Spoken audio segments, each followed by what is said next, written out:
Indiana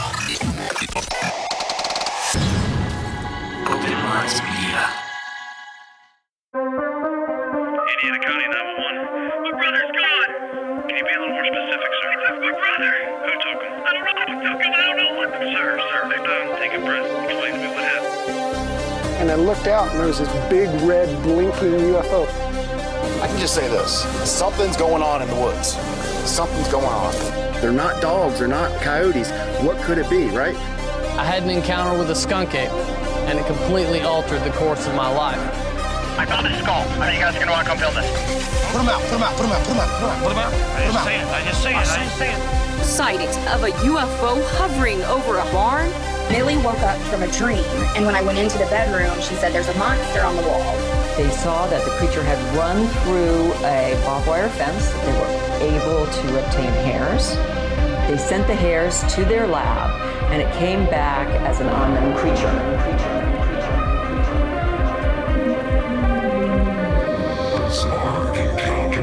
With Shayn Orin. What is up, guys, and welcome back to the most bizarre show on the internet. I am the one that they call Shane Squatch. And I am the big bad Boo Daddy, Orin Felix. The biggest, baddest Boo Daddy of them all.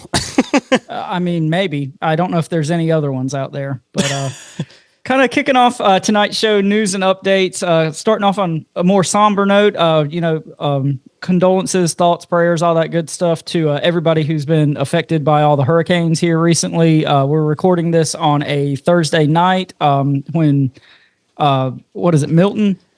Yeah, Milton's supposed to be hitting Florida pretty bad tonight because I've had a couple people reschedule that were in Florida for inquiries this week due to this stuff. So, yeah, so, everybody that's in Florida getting affected by this, we're thinking about you guys. And also, I'm from North Carolina. And the whole western part of North Carolina just got hammered by Helene a couple weeks ago. So everybody in the western part of the state, we're thinking about y'all too. And, I went through a lot of this stuff as a kid growing up in eastern North Carolina. So I understand how bad this shit can be. So, like I said, we're supporting all y'all out there. Make sure you guys stay safe. I'm from Michigan, so I haven't experienced this stuff, but my heart and my prayers go out to all you guys. So do everything you can to stay safe. If listening to a podcast helps distract you from all the chaos and stuff, do that. Whatever you guys got to do. But just at the end of the day, make sure you guys take care of yourselves. Make sure you take care of your family, and make sure you guys are doing everything you guys can to stay safe. But moving into some other notes on a little less somber side. Yes, on a lighter note, we've got Cryptid Halloween 3 coming up here in just a few weeks. It's going to be Saturday, October 26th in Ranson, West Virginia at the Ranson Civic Center. It's going to be 10 a.m. to 5 p.m. It's a free event. It's a Cryptid Fest and Halloween craft show. We're going to be speaking and emceeing, and some of our good friends are also going to be speaking. So if y'all are in the West Virginia area, definitely come and check that out. Our buddy Dave, a.k.a. the Snarly Yow, he invited us out last year, and, we're honored to come and do the event again. So it should be a good time. So y'all definitely check that out if you can. And actually, I'm going to announce it on this show because I haven't actually officially announced on anything yet. So what not a better place to do it than Bizarre Encounters. The first event that I will have this product that I've been working on will be the Cryptid Halloween event. So everybody that's going to come out there and check it out, you guys can be the first to come on and check out Bizarre Tees. Because everybody that was around for a while knows we did bite-sized bizarrities for a minute. I like that wording, so I wanted to reuse it. So I wanted to make some creature/cryptid-inspired teas. So Bizarre Teas, I figured it was a perfect name.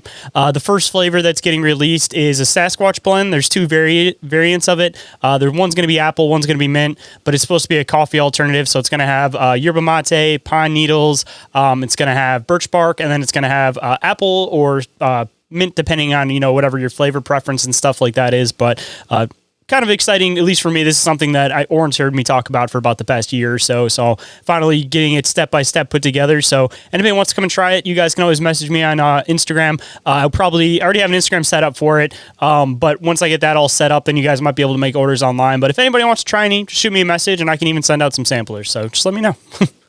Bizarre tease. I see what you did there. Yeah, you like that? See, I didn't know how to split the word. It's clever. So I had to do two different colors where it's all one word, but it says tease in white and then the black for bizarre tease. Yep. Dude, it was like sitting on the edge of my tongue. I was going to do Cryptid Tea Time, and I had like a whole theme where it was going to be like Alice in Wonderland, like Mad Hatter Sasquatch. but like I didn't want to get stuck with just doing cryptids because I want to do some like paranormal, extraterrestrial teas, all that kind of stuff. So bizarre teas, that was like perfect. I was like, it was right in front of my face and I didn't see it. It was like the perfect name. It really rolls off the tongue. Right? Exactly. And speaking of that too, of course, for anybody that caught it on the last show, I officially set up the OMM Encounter Reports hotline. That number is 313-364-1551. You guys can also find it down in the show description if you guys want to call in. I want to use that for future episodes of this show because I want to do some call-in episodes in the future. And I'm also going to be working on a Patreon exclusive show that will probably always have stuff that gets dropped on the normal feed too. It's going to be called The Reality Report, and I want you guys to be involved with that. I want to hear some experiences from you guys. I want to give you guys my feedback and everything on it. Orin, of course, I'm assuming at some point we'll probably bounce in and out on that show and stuff too, because that might be a fun one to do. Or, we'll do bigger episodes where it's bizarre encounters, but we do some of your guys' encounter reports. But none of that'll happen unless you guys call in and leave those voicemails, make it so I can reuse it on the show. And on the other side of that, if anybody wants anything investigated and they don't want it talked about on the show, just let me know if you leave the voice message. If it's somewhere that I can investigate, I can always come out there and check it out. If not, I could probably connect you up with some people. Just make sure when you guys leave those voicemails, you just let me know if it's okay if I use it for the show or not. And of course, leave some type of contact means so that I can get a hold of you just to completely make sure everything's okay with that. But if you want to type it out, you don't want to record yourself, the email obviously is still set up, and that is ommencounterreports@outlook.com.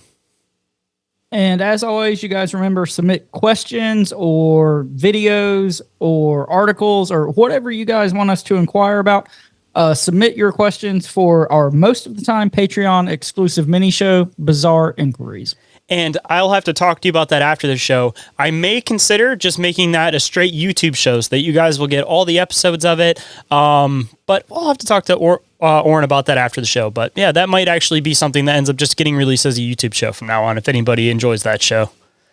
But every single thing that we mention is all available in the link tree, which is available down in the show description. And as for tonight, we were supposed to actually have Ron Moorhead on tonight, but we ended up having to reschedule for next week, so he's going to be coming on next week's episode. So we actually had to switch some stuff around. So this week we're going to be diving into something Orin's been putting together for a little bit here. So to kick it off at least, and also kind of fitting in with some of our spooky theme that we're trying to do a little bit this month, Orin, why don't you let them know a little about what we're covering this week? Yeah, so if you guys remember, it's probably been a couple months ago now, we did what we called a Cryptid Grab Bag, which was just an episode where we took kind of these more one-off or smaller cryptid encounters where there's really not enough material for a whole show maybe, but still fun stuff to talk about. So we combined, a handful of those into one episode, hence Cryptid Grab Bag. So we're going to do another one of those for you guys tonight. And Shayn, unless you've got anything else, I will get started. We weren't intentionally trying to make this Halloween themed, but I feel like the three that we ended up with still kind of fit the Halloween theme unintentionally, and they all end with like some form of a man. So I feel like it fit the theme unintentionally. Like this was totally not on purpose, but it works. They're kind of spooky anyway. So without further ado, we will get into our first cryptid of the night. This is a big one. Kind of surprised we hadn't talked about it on the show before, but we probably made reference. Probably, but we got the Jersey Devil that we're going to start off with tonight. So the Jersey Devil is also known as either the Leeds Devil or the Jersey Gargoyle. Damn, I thought that was a hockey team. Well, we're going to get there. So it's a famous creature in New Jersey folklore, and it's said to inhabit the Pine Barrens of southern New Jersey. The creature reports of it date back to at least the 1700s. And they continue to the present day. So the Jersey Devil is often described as a flying bipedal creature. And some people say that it even resembles a kangaroo, which I thought was kind of interesting because in our previous Cryptid Grab Bag, we talked about the Enfield monster, which is also kind of a kangaroo type creature. So talk about people trying to describe stuff with what they know best. It's sometimes you get horse head, sometimes you get kangaroo head. I see how those are very similar though. So it's again, trying to describe weird shit with the best words you can. Yeah. Descriptions of this one are all over the place. Like we just said, some people described it as kind of like a kangaroo, but other people said it had a horned goat-like or horse-like head, leathery bat-like wings, cloven hooves, and a forked or pointed tail. And of course, it's a cryptid, so it's also said to have glowing red eyes because every cryptid has to have that. And it also has a high-pitched, quote, blood-curdling scream. So reports of the creature kind of vary as far as size go, and it ranges anywhere from 2 feet tall to over 8 feet tall. So there's quite a spread there. It shrinks and it expands depending on what it needs at the time. It's a grower, not a shower. Exactly. All right, so there's several legends kind of about the origins of the Jersey Devil, but the most famous of which is the story of a woman named Jane Leeds. And she was also known as Mother Leeds. And the story goes a little something like this. So in 1735, Mother Leeds discovered that she was pregnant with her 13th child. And due to her frustrations from, having so many kids, she cursed the unborn child and declared that it would be the devil. So soon after giving birth to this child, it transformed into this, terrifying creature, and it flew up the chimney and escaped out into the Pine Barrens of New Jersey. And in some versions of the story, Mother Leeds is said to have been a witch, and the child's father was actually the devil. So we got some Rosemary's Baby shit going on there. I was going to say, or The Witch, if you've ever seen that movie. Yes, that's a very good movie. Dude, it's like, if it wasn't the 1800s, or if it wasn't the 1700s, if it was like the 1800s, I would have tried to make some theory about it, some weird Victorian scientist trying to come up with some kind of weird diabolical Frankenstein type monster type creature.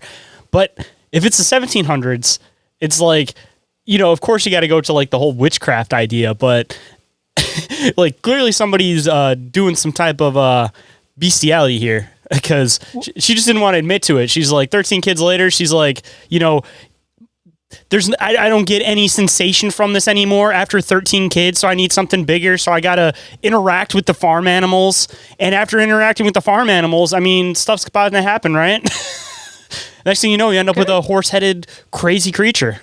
And she's I know it's the devil. I'm going to take your word on that. I've never interacted with farm animals. It sounds like that's something y'all do up there in the Middle West. So, dude, I'm just assuming, man, after 13 kids, man, there can't be that much sensation left. You got to do something to bring the spice back, right? All right, I'm just going to leave that one there. I'm just going to let spice back on one end, maybe, not for the other end. Unless the other end is the devil himself. All right, y'all, we got to take a break and pay some bills. But if y'all want to stay up to date with the show, check us out on Instagram, Facebook, YouTube, TikTok, and Discord. Just do all the internet things. And now back to the show. By the late 1700s, this legend of Mother Leeds had become prevalent all across southern New Jersey and its surrounding areas.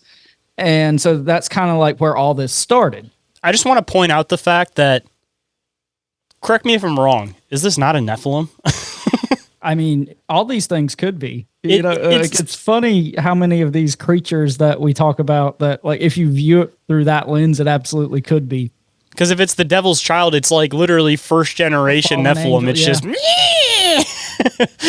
Well, and they talked about how the Nephilim were hideous and terrifying, so there you go. Yep, exactly. All right, so we are going to fast forward to 1909, and this is where the sightings of the Jersey Devil really ramped up. So in this time period, there were hundreds of sightings of a creature that they said resembled the Leeds Devil. It was an owl. It was a big owl. Probably. There are claims that the creature attacked trolley cars, and there's even one story that police officers shot at this thing.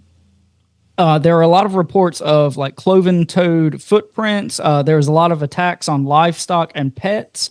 And I thought this was kind of interesting. Local cows during this time were unable to produce milk. And this kind of gets into some fairy lore type stuff. So strange little detail I thought there.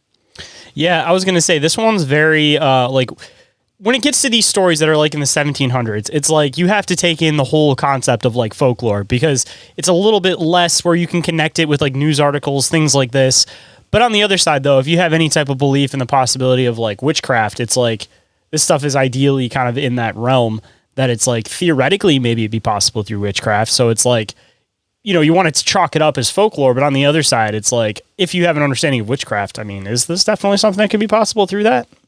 Yeah, maybe this is like the sweet spot in history where like folklore and science and, understanding were kind of all melding together to create these legends. And as we start getting farther away, it's harder to find the base and actually connect which way it's going, Yeah, because it's funny how many of this, especially like more on the folklore side of things, how many of these stories we talk about that like started in the 1700s, that seems to be where a lot of these stories come from and stuff we're going to talk about later in these kind of grab bags. Which kind of seems more plausible because over and over. It seems more plausible because the land wasn't discovered yet. Because, I mean, if you were finding weird creatures like this in newly discovered, colonial discovered land, and the natives just kind of left this shit alone, then, by the time we're around now, yes, they probably killed a lot of this stuff off. And it's not like everybody who killed something necessarily needed to be like in a news article. If it was the 1700s, somebody's trying to protect their land, they have some type of weird creature that comes on the land, they shoot it, they kill it, they eat it maybe, and that's the end of it. They're not publicizing it. It's not in every single article. Like, just makes you wonder how much of this stuff could have been around that now we're looking at it as, oh, that was just complete folklore. But it's just a matter of these people came in, wiped these things out, and that was the end of it. They just became lost within history and just became folklore. Well, and something could have happened 10 miles down the road and you never would have known about it back then. It's not like... Even today it's still kind of like that sometimes, depending on what it is, of course. If it's something that's going to be popular on the internet, then yeah. But, I mean, how many people have paranormal experiences, have Sasquatch encounters, and then they never get put on the internet because people don't want to be called crazy for it? So, I mean, I think we talked about this recently on another episode. The whole idea that it's like if you shoot something, actually I think we did with Lyle, if you shoot something and you're not somebody that's like into this kind of stuff, you don't want to be scrutinized for it. You just shoot it, leave it there at the end of the day. You don't want people coming to your property to check the place out, call you crazy, say you're making stuff up. You just get rid of it and call it a day. Yeah, for sure. So kind of jumping back in, during this 1909 wave of sightings, it received a lot of widespread news coverage. And this kind of caused hysteria in the community. And a lot of schools and businesses actually like closed down because they were like legitimately afraid of this monster creature thing. That'd be dope. Fuck a snow day. We're taking a Jersey Devil day. Monster day. Yeah. So the Philadelphia Zoo offered a $10,000 reward for evidence of the creature. So like in 1909, that was some pretty substantial money. They just wanted that thing for the zoo. It wasn't like, oh, we want to discover it. It's we want that thing in the damn zoo because we want to charge people, $20 at the time ahead. Yeah. So this offer kind of led to a lot of people perpetrating hoaxes. And one of them included, quote, a kangaroo equipped with artificial claws and bat wings. And I don't even know how that happens, but apparently it's a thing that did happen. So, I mean, it's probably easier to get animals in the early 1900s because, I mean, everybody had kangaroos everywhere back then. I mean, they had hyenas. We talked about this before, too. Yeah. They're like, hyenas, kangaroos, it don't matter. If it's weird, man, it's my pet. Let's bring it over. Let's do it. So I wish I could have a pet kangaroo, man. But the problem would be with pet kangaroos, people like to gamble. That would quickly turn into kangaroo boxing, and it'd be an underground sport real quick. Yeah, that's all you need is a pet kangaroo. You train to fight, and then you're just making millions at that point. Underground, doing some fight club with the fucking kangaroo. Number one rule is we don't talk about kangaroo fight club. And if you get your ass beat, then, you fell down the stairs or you got hit by a baseball. All right, so these 1909 sightings are also kind of responsible for popularizing like the modern concept and depictions of the creature. So like the goat-like head, the bat-like wings, cloven hooves, forked tail, all that kind of stems from this wave of sightings.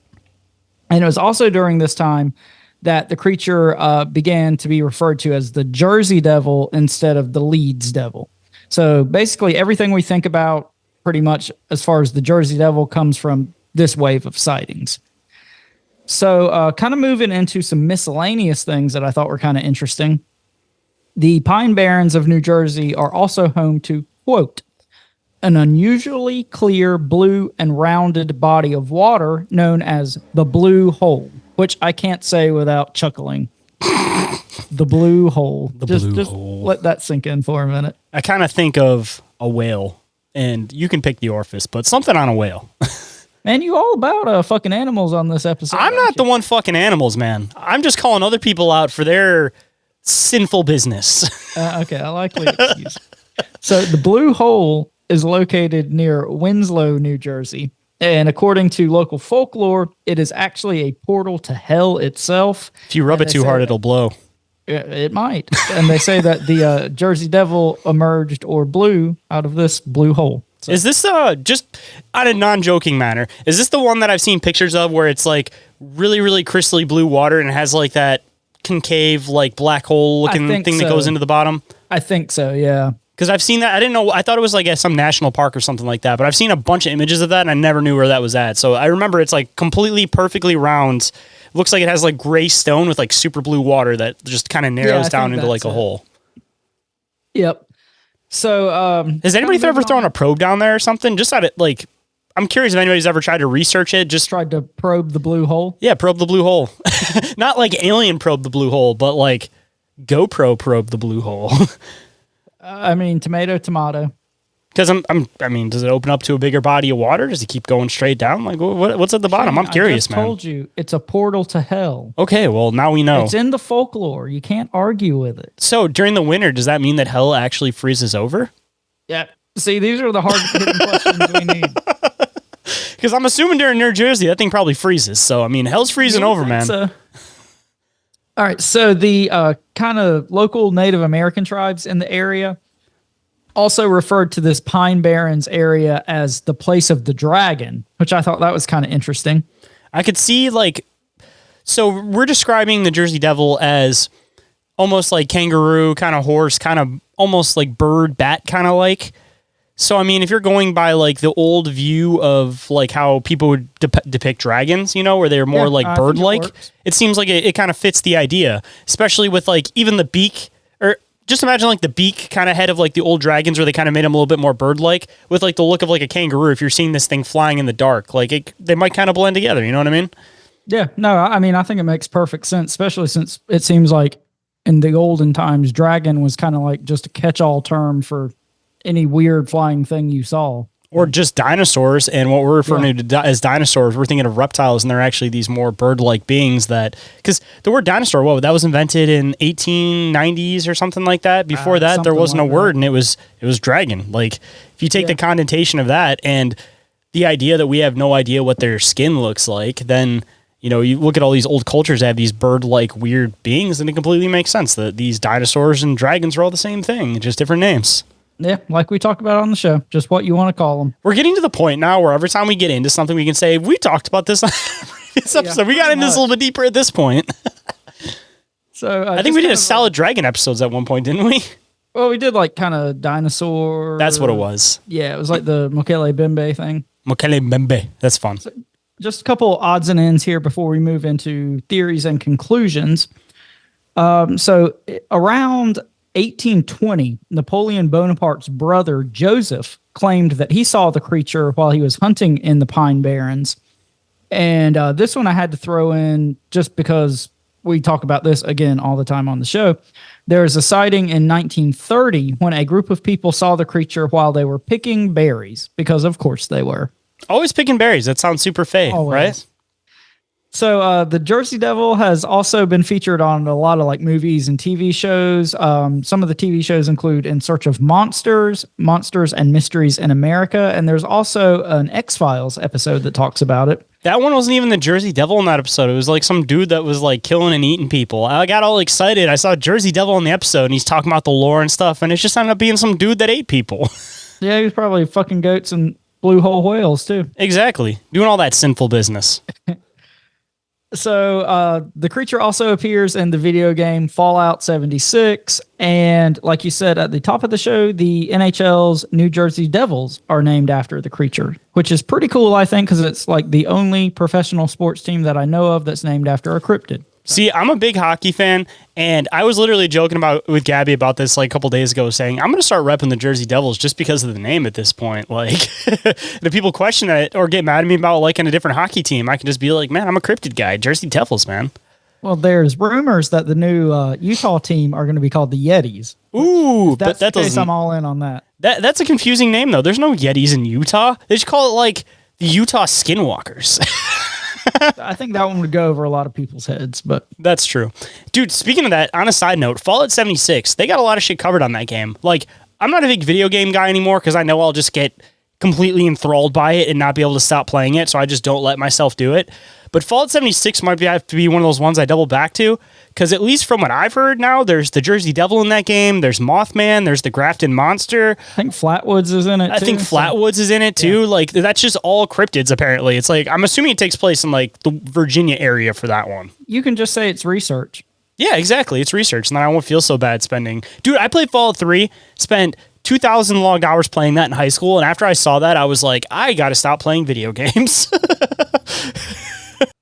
Hold on tight, guys. We're going to take a brief commercial break, but if you guys enjoy the work we do over here and you guys want to support what we do, you guys can do it in one of three ways. You guys can either check out the Patreon, which we do have multiple tiers, all with 7-day free trials available, or you guys can go and check out the Open Minds Media merch store, where we have a lot of awesome designs for the show and a lot of awesome designs for a lot of the stuff that we talk about on the show. And number 3, you guys can always go and leave a review or rating for the show on iTunes or Spotify. And of course, if you guys leave a 5-star review, we'll read on the show and give you guys a big shout out. And we are back to the show, so let's hop right in. All right, so we're going to move into some theories and conclusions on this one, and some of these I thought were pretty interesting. So, throughout history, the legend of the Jersey Devil has been attributed to, quote, a creative manifestation upon the imaginations of the early English settlers in South Jersey. That's a mouthful, that's hard to say. I like how you lifted quote, the paper to do that quote, because that just it fit it. A historical disdain for the real-life Leeds family. And this is what I think is kind of cool. So in 1687, there was a prominent Quaker in the community, and his name was Daniel Leeds, and he began publishing an almanac. And in his almanac, it featured, quote, astrological symbols and writings. So, of course, like the community at the time thought it was like pagan or blasphemous, and he was like ostracized from the church. But he continued to publish this almanac, and he actually like dove deeper into these kind of more esoteric occult subjects. And he started studying things like Christian occultism, Christian mysticism, cosmology, demonology, and angelology, and natural magic. So all of this, they think, kind of led to like local sentiment that this Daniel Leeds was evil. And so he began being referred to as the Leeds Devil. So he was the devil that knocked her up. Maybe, possibly. Could just be, mixed match of speech. They're already calling this guy the Leeds Devil, and they say that the baby's father was the devil. Yeah. I don't think they met the devil, they met this devil. Exactly. That's what they say. It's like folklore, everything just kind of gets spun all together. But this is kind of interesting, too. So after Daniel Leeds died, his son, Titan Leeds, which is a great name, he took over the family almanac business. And it eventually grew to be like the main competitor to Benjamin Franklin's Poor Richard's Almanac. And Titan Leeds and Ben Franklin had like this really contentious rivalry relationship. And also, the Leeds family crest featured a, quote, bat-winged dragon-like creature known as, I believe it would be pronounced a wyvern. So all of this stuff kind of, like we said, probably blended together and exacerbated, the Leeds family's reputation as devils or monsters. And this I added in just for you. So sightings of the Jersey Devil have also been blamed on mass hysteria, your favorite. Yes, my absolute favorite. And the misidentification of known animals such as the sandhill crane. And swamp gas. Sandhill crane's right up there with owls. And so sandhill cranes, not known to be native to that area, but they do produce distinctive loud vocalizations. So take that for what you will, but that's all I've got for the Jersey Devil. I'm going to throw a couple possible theories. My first possible theory is the whole idea that obviously the Leeds Devil, the father figure, was getting into pagan type natural magic, stuff like that, which some of that includes like sacrifice type things. So theoretically, if you were living in a Christian community, you're already being scrutinized for this type of stuff, and you were to say do some type of like blood ritual where you had to take your 13th born, you wouldn't want to say, oh, I sacrificed my kid. So you spin this whole story that it turned into this creature, it took off, it did all of this. Or on the other side of it, if you were born with a like stillborn baby or something like that, or just even one with like a deformity or something. yeah, you know? or a deformity, and you end up like that thing in 300. You remember that little golem-like fella? Yeah, that's something like that. I mean, especially knowing how stuff was back in this day, it seemed like there was a lot of deformities that would happen with a lot of kids and stuff. So I mean, even if you had a deformed kid and you theoretically had to like kill it or something like that, then you kind of retell the stories different. Or even on a completely other twist, you have a kid that has a deformity. There was never a thing about it taking off into the woods, doing any of this kind of stuff. This kid still lived on the property. It would hang out in the area, stuff like that. And people just started spinning up these stories, basically from like the lead's devil. It was the father was the devil, and there's this deformed creature, and the father was the devil. And then they kind of just, again, folklore kind of spirals down. But knowing this time and era, I feel like it wouldn't be common practice if you, one, had a kid that had deformities, and two, that kid that had deformities lived still around your house. You took care of them the best of your ability at the time. They played around the property, and then other local kids maybe coming around the property, hearing about this deformed kid, start creating these stories based around this kid. Like, as much as I want to believe in like the cryptid creature aspect of this, I feel like knowing the time, I feel like it's a mixture of people trying to hide something or people not understanding something and then coming up with additional stories based on, again, possibly a deformed kid. Yeah, I think that's a really good point. I really hadn't considered that, like the more human aspect of things. But I mean, that makes a lot of sense, especially given like the time and people's kind of perception and opinions about things.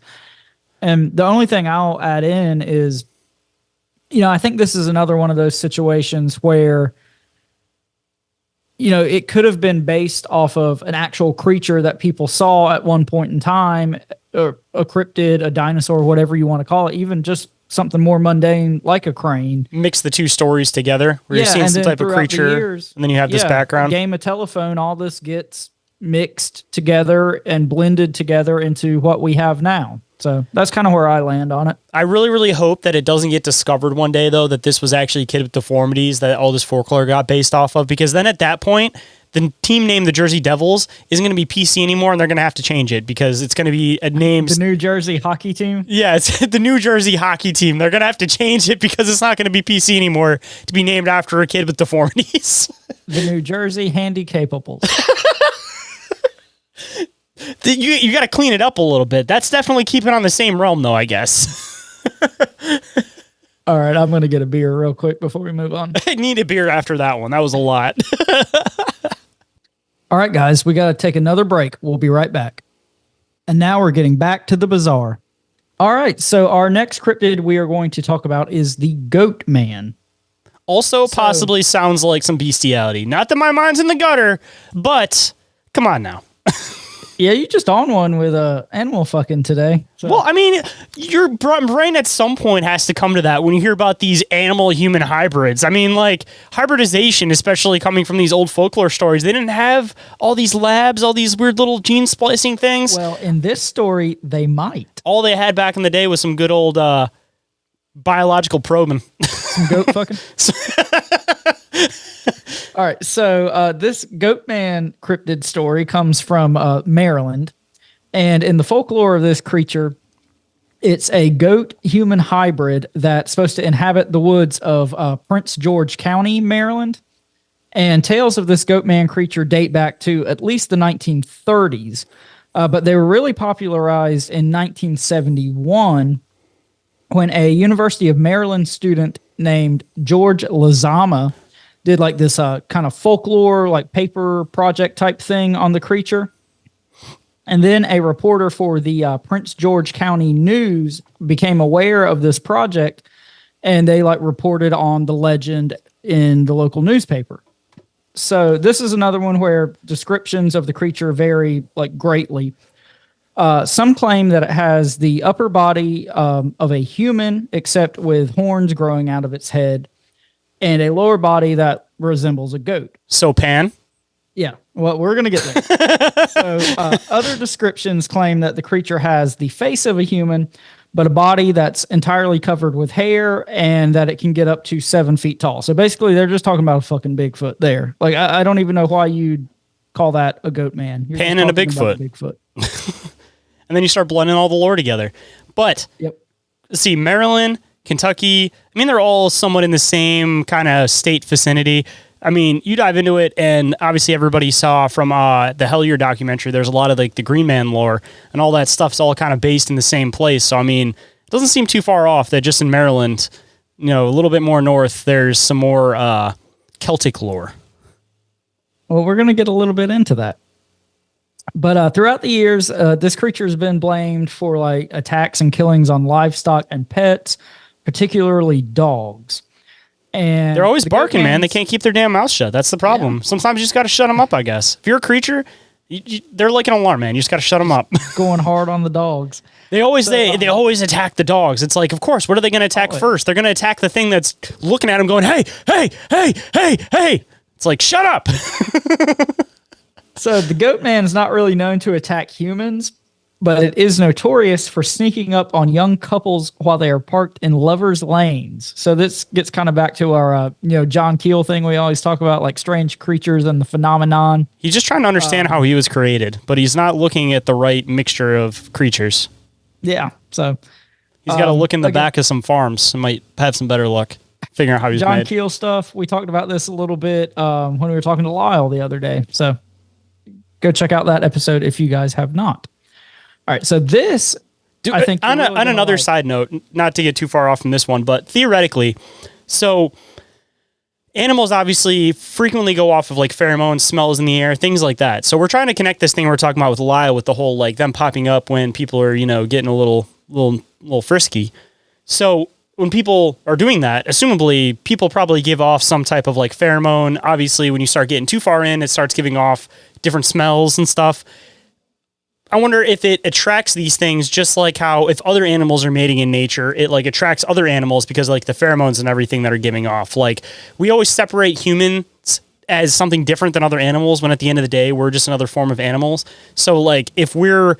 Isn't there the Nickelback song about that? Maybe. I don't know. I don't listen to Nickelback. Parked in a lover's lane and fucking like your animals. I mean... Gabby's the Nickelback one. I just make fun of her for it. Well, I love Nickelback. Anyone who doesn't like Nickelback doesn't know the simple pleasure of drinking beer in a field. But that's what country's for. Nah.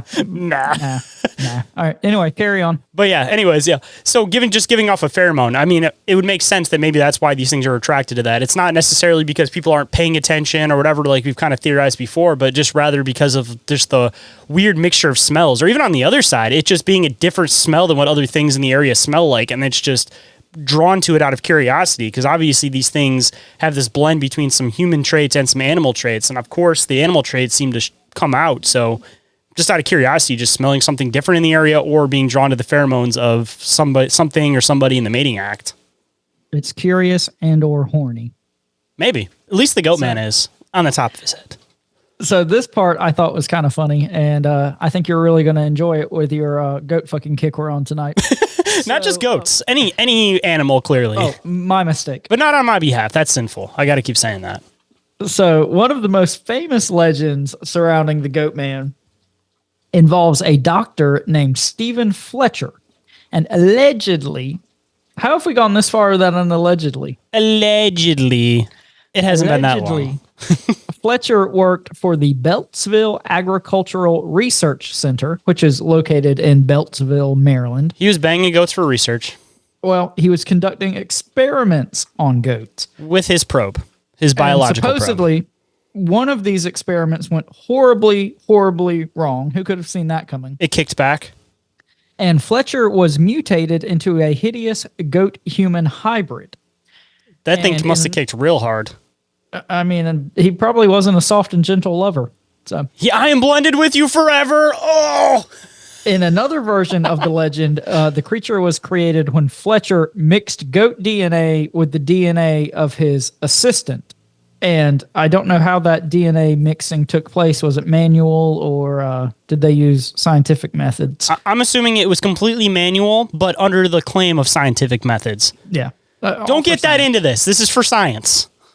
And they said that this was done in an attempt to save his comatose wife. And I don't know how mixing your DNA with a goat DNA would save your comatose wife, but because she was a goat, because that's where we came from a little bit earlier here. Yeah, I have no confirmation on whether the wife was or was not a goat. And you never will. So, there is a similar creature from Louisville, Kentucky, known as the Pope Lick monster. No, he does not lick popes. So everybody's out there. Just a disclaimer. He might. Also, just another disclaimer. Bestiality is bad. I figured I shouldn't have to tell you guys, but just in case, I'm putting a disclaimer on here. Bestiality is bad. It is sinful. What about licking the Pope? Is that okay? I don't know. You have to ask the Pope. I feel like that might be sinful. It might be on the line of something sexual. Depends on if you're a little boy or not. Yeah, it depends on if you're into it or not. If you lick him out of curiosity of what the Pope tastes like for non-cannibal reasons, then it should be completely fine. How many licks does it take to get to the center of the Pope? If you're a little boy, only one. Ooh. If we had damn it, I hit the wrong one. That's what she said. There you go. If we had any Catholic listeners, we now have no Catholic listeners. I'm not going to say anything bad about the religion as a whole. All I'm saying is power will eventually corrupt, and you're going to have some bad eggs along the batch. So, just a disclaimer out there. If we make jokes about any particular group of people, it's not zoned at every single person. It's the bad ones in the bunch. Because sometimes you got to call out the bad ones in the bunch, man. Otherwise, you end up with a crab apple in your apple and your bundle of apples. Nobody wants that. All right. So crab apples and bundles and throw out them gooey apples. You got to call them out for the gooey apples they are. All right. So the Pope Lick monster. It's another like goat human hybrid thing. And like I said, from Louisville, Kentucky. And this creature allegedly lives under a railroad trestle bridge. And this bridge crosses over Pope Lick Creek. So that's where this creature got its name. So he's a troll. Yes. And so this is kind of interesting, I thought. The Pope Lick monster is said to use hypnosis or voice mimicry to lure its victims under the bridge. So this is, again, kind of... It's a troll. Sasquatch. Well, yeah, troll, but also Sasquatch, like mimicry and hypnosis. I mean, straight out of the Sasquatch playbook. But I mean, even look at the depictions of trolls, though. I mean, usually they're drawn as like hairy-like creatures. Sometimes they have the little horns. They lure people in with riddles, changing voices. Like, definitely fits the Sasquatch stuff, the mimicry. But like, if you're going by old folklore, this is a troll, 100% a bridge troll. I mean, he literally lives under a bridge and lures people under the bridge. Either that or it's one of those words we don't like to say. What are you over there whispering about? Whispering about pedo goats. Oh, that's where we're drawing the line on this episode is pedo goats? Yeah, you don't do that. You don't do pedo anything in any form. I don't care if you're a goat man. You still don't touch those kids. Okay. Draw the line. You can be your weird goat self all you want, but you don't touch the kids. Now we know where the line is. Moving on. Hold that thought. We'll be right back after this brief commercial break. But while we're on commercial break, if you guys don't mind checking out the sponsors of the show, I Know Squatch, Cryptotheology, Snarly Natural Products, Oregon-ite, Dimension Devices, and Big Ape Threads. All information and discounts are available in the show description. Now back to the show. Some legends claim that the creature was actually a deformed human who worked as a circus freak. So here we go, deformed humans again. Goat fucking and deformed humans, just the theme of tonight's episode. And so this circus freak supposedly like escaped after the circus train derailed and then just lived under the bridge. Another legend claims that it was the reincarnated form of a farmer who sacrificed goats in exchange for satanic powers. If that's the case, I don't know why you'd be a farmer. I think you'd do something with a little less manual labor required, but that's just me. Hey, he's not a farmer anymore. He's just luring people under a bridge. There you go. The Pope I've got candy was the subject of a 1988 short film entitled The Legend of the Pope Lick Monster. Excuse me. And it was also featured on a episode of the TV series Monsters and Mysteries in America. And recently, like as this legend has kind of grown in popularity, like several people have died on this like railroad bridge trying to find this creature. So they've had to like put out disclaimers, basically like don't go looking for the Pope Lick monster or you might get licked. Yeah, the train is active, guys. I'm assuming that's what happened. I'm assuming they got caught up by the train. Well, and I itself. think like some of them fell off or whatever. Just don't fuck around with trains and bridges and shit like that. I think that's kind of the moral of the story. But anyway, don't get lured under a bridge. That's just a universal rule.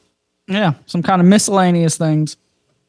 So these like Goatmen, Pope-lick monster type creatures have a lot of similarities with things from mythology. We've kind of touched on a couple of these already. But the Greek nature god Pan is said to have the upper body of a human and the hindquarters, legs, and horns of a goat. And historically, Pan is the god of fields, groves, and wooded glens. And he's also kind of associated with like sex and fertility and things like that. So, as we've talked about on the show before, Pan is also like an important figure in pagan and occult circles. And if you guys will remember from our Jack Parsons episode, before every rocket launch, Parsons recited like a hymn to Pan. That's this goat god creature thing. So also in Greek and Roman mythology, there's a faun, which is a half human, half goat type thing. And it's also associated with fertility and nature. And kind of closing out, we'll talk about Baphomet for a second, who we talked about quite a bit in our Freemason series. But Baphomet is like a goat-human hybrid deity, and kind of the Knights Templar, who are the precursors to the Freemasons, were accused of worshiping this deity. And he was later incorporated into many Gnostic and occult traditions. And he's kind of used as like a symbol of balance or duality. Is Baphomet a he, or isn't it? It has both parts. I guess it'd be an it. Because it has the male biological probe, and then it has the female chest. Don't gender Baphomet. It can be whatever it wants to be. It's a they. So, yeah. I mean, if any of these beings, they're all legions, so they are theys, right? Baphomet, I'm not going to gender it, is also an important figure to like Aleister Crowley and his like philosophy, religion, whatever you want to call it, of Thelema. And again, as we talked about in our Freemason episode, this Baphomet deity is depicted on the Devil card in the Rider-Waite-Smith tarot card deck. So that's all I got on the Goatman. And hopping into the last one that we got tonight for you guys, I know this one isn't necessarily a cryptid. For whatever reason, it kind of gets grouped in with a lot of cryptid stuff, probably because of the name being Bunny Man. But also considering that we're kind of diving into some of the Halloween stuff, a lot of the folklore for this one dives into Halloween stuff. So before we get into this one, Orin, do you have any comments or anything like that to make on previous connotations of the Bunny Man or anything? No, I think I'm just going to let you roll on with the Bunny Man. Okay, so the Bunny Man. At the stroke of midnight on Halloween, a killer in a white rabbit suit awaits. Lore has it, if you speak his name 3 times, he'll appear. Bunny Man, Bunny Man, Bunny Man. But don't expect to survive. He'll slash your throat and leave your body dangling from the bridge. Another rendition. Got bridges again. Always bridges. See, that's why I said unintentionally, man. It fit in with all this stuff. I wasn't even thinking about it, but the whole lore with this one is based around the bridge too. And another runaway, possibly. So we'll get into that one. Another rendition. The spirit of an escaped mental patient haunts the railroad bridge. He escaped hell-bent on avenging the murders of his wife and child, who were slain nearby. Living in the woods near the bridge, he killed and ate rabbits, wearing their skin and leaving their mutilated bodies hanging from the trees. One Halloween night, taunt by some town kids, he killed and mutilated them, too, hanging their corpses from trees around the bridge. In another spin on the same theme, he's the ghost of an escapee of a long-closed nearby asylum, dressed in a rabbit suit. He throws axes or chainsaws or hatchets at the cars of young couples who park by the bridge late at night. So there's another one connecting into some stuff we've... Lover's Lane type shit we've been talking about. There are plenty of versions of the Bunny Man Bridge legend, all equally eerie, making the one-lane tunnel on Colchester Road such a popular spot that police stake it out each Halloween night, chasing off trespassers searching for a scare. The Bunny Man Bridge was featured in the Fox documentary Scariest Places on Earth and is mentioned innumerable times around the internet. The tale arguably brings commerce to the town of Clifton, tucked away in the woods between Manassas and Fairfax Station. Pre-pandemic, thousands came to thrill at the Clifton Haunted Trail, which on its website features a creepy illustration of a man in a bunny suit. But what's the truth behind the lore? Brian Conley, a historian archivist, from Fairfax Public Library heard about the Bunny Man all his life.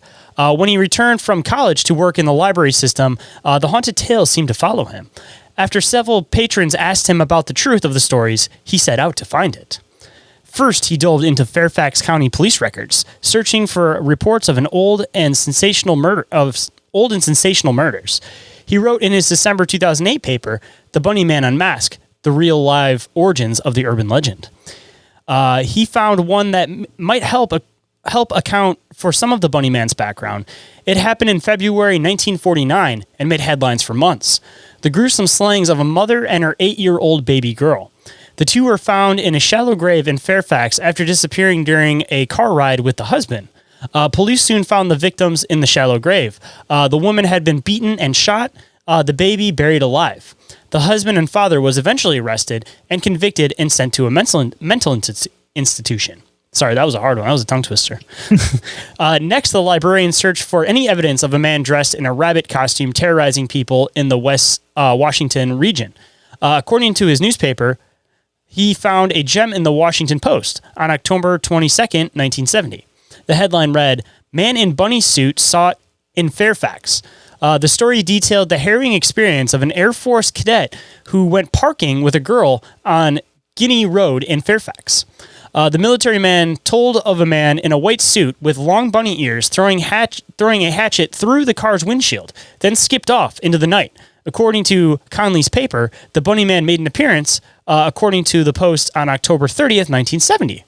Neighbors on Guinea Road reported seeing a man in a bunny suit hacking away at a house under construction with a hatchet.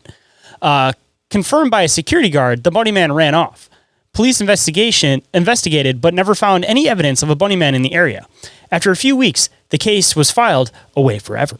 So at least for that one, it clearly seems to be the same guy. Got any comments to make before I wrap this one up? No, go ahead and wrap it up, and then maybe we can thought and theorize a little bit. Make fun of the Bunny Man. Yep. You got to make fun of all of them, at least a little bit. All right, y'all. Last ad break for today's episode. And now back to the show. Who the Bunny Man was and what motivated him to act in such a bizarre manner is still a mystery. However, the available evidence points to the October 1970 events as the genesis of the Bunny Man legend. And there you have one interpretation of the story. Conley's paper concludes. The librarian's research uncovered some truth in the story that has become part of the area's folklore, and its creepy reputation continues. It makes you wonder what other terrifying bits of Bunny Man lore may be true. Dun, dun, dun. Dun, dun, dun. But yeah, like I said, this one, not necessarily a cryptid, still kind of fits the Halloween theme, and also, weirdly enough, still kind of fit the 1, railway thing, and 2, bridge concept. And also, Lover's Lane. We had a lot of kind of connections with these that I didn't think we were intending on having, but it seems like that's how it works out here lately. We'll work on things separately, and when they come together, they have a lot more to do with each other than we thought. But some people call that a synchronicity. They do. So kind of this one to me strikes me as one of those deals. Like, it's basically just an urban legend. Like, this is probably based off of something that actually happened. And then again, game of telephoned, and the more sensational aspects are always going to be kind of latched onto. And so where, it could have been this crazy killer, it got turned into the Bunny Man throughout the years. So, I mean, it sounds to me like there was probably a couple different weird events that may have happened. But like he said, the main genesis of this, when it started, was the 70s, when there was clearly this guy in a bunny suit running around with a hatchet for no reason. I would assume that he was a juggalo, but juggalos weren't a thing yet. But yes. He was one of their fathers. He was one of their fathers. Yes, exactly. The Bunny Man becomes the Hatchet Man. That's a perfect logo, man. We got to make a design of that, because parodies are legal. We got to make a Hatchet Man, but it's actually a bunny with a hatchet. It says Bunny Man. I'm going to let you roll with that one, because I don't want to be mistaken for a juggalo. Hey, but the juggalos love the shirt, so it'll work out perfect. We'll totally make up for that other crowd. I mean, how many of those can there be left? Like, I mean, all 12 of them are... I live in Michigan, man. You'd be surprised. Are they from Michigan? Yes. They're from Royal Oak, Michigan. They're from a city that's probably about 15 minutes from me. Oh, well, congratulations. You got Kid Rock and the Insane Clown Posse. And Eminem. We're real proud. I mean, that's true. I mean, Eminem's pretty hard to beat. So I was being sarcastic. Oh, There's actually I enjoy Eminem. kind of a funny story. When you go into Detroit, there's this sign that has like, these are all the Detroit rappers, right? Big sign, right? It's got like Big Sean, it's got T Grizzly, it's got this, it's got that. And you'd assume that Eminem would be like the biggest name on the list, right? It's the dead last. It says, and Eminem. That's pretty cold-blooded. I mean, I definitely think it might be because he is a white rapper. I think that might be why. Because it's like, the city's proud of their rappers, but the dude was a white guy who kind of came into the city, and then as soon as he had money, he kind of left the city. So I feel like he never fully like owned the city like that. So they kind of were just like, bleh. He's a Detroit rapper, but he doesn't even live here. He just was from here. He got discovered here, and then he took off. Detroit is racist, confirmed. So everybody support Kid Rock instead. Kid Rock ain't much better too. He hates all of us too. Also, ironically, from my area, because I live in Roseville, and there's a city right next to me called Warren, and that's where Kid Rock's from. Well, Kid Rock would be very displeased with me right now because I'm drinking a delicious trans-supporting Bud Light. So, why are you not drinking badass beer? What is wrong with you? I don't even know if he still makes that shit. Was anybody outside of Michigan even aware of the fact that Kid Rock had a brand of beer called Badass Beer? The only reason I know that is because I was watching an episode of Diners, Drive-Ins, and Dives with Guy Fieri, and they were in Detroit, and he was hanging out with Kid Rock, and they went to the brewery. And that's the only reason I know that thing exists. It didn't taste very good. I'm going to be honest with you. It tasted like some mid-range crap. But you know what I think of when I think of Kid Rock? And kind of a funny story.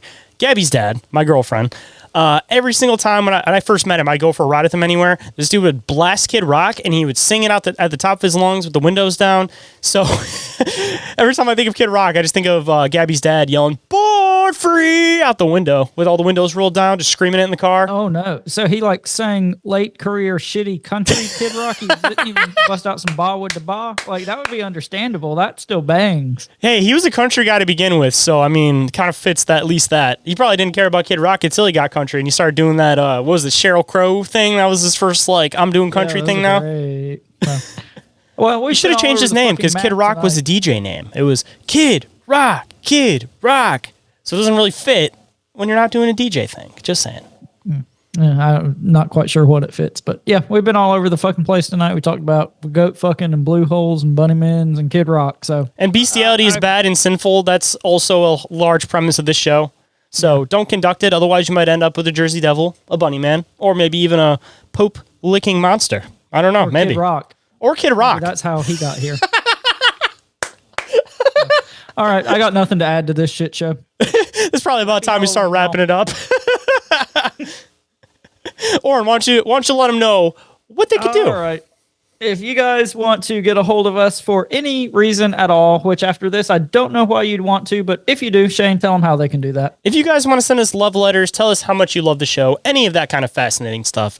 You guys can. Your favorite Kid Rock song? Tell us what your favorite Kid Rock song is, or Nickelback for Oren's sake. You could do that too. Just connect with us. Don't you ever compare Kid Rock to Nickelback. I just said favorite Nickelback song. I didn't say compare the two. The comparison was implied in your tone. Calm down, man. You'll get your Nickelback. I promise. We all just want to be big rock stars. Hey, man, that's all I can say, man. I don't know any Nickelback lyrics, so I can't contribute to this. Tell them about that motherfucking link tree. But anyways, everybody, if you guys want to get a hold of us, you guys can either email us at bizarreencounters@outlook.com. You guys can get a hold of us through social media, Instagram or Facebook. Instagram is the one that I'm the most active on. Or you guys can get a hold of us through the link tree. There is one for contacting us, and the other one is for reporting an encounter. So also, don't forget to report those encounters to ommencounterreports@outlook.com. Or you guys can even call into the hotline and leave a voicemail. And that number is 313-364-1551. And with that, I'm obviously staying bizarre. I kept it real bizarre this entire episode. So guys, don't be afraid to always, always stay bizarre. Bizarre. Bizarre. Shane fucks goats. No, I don't.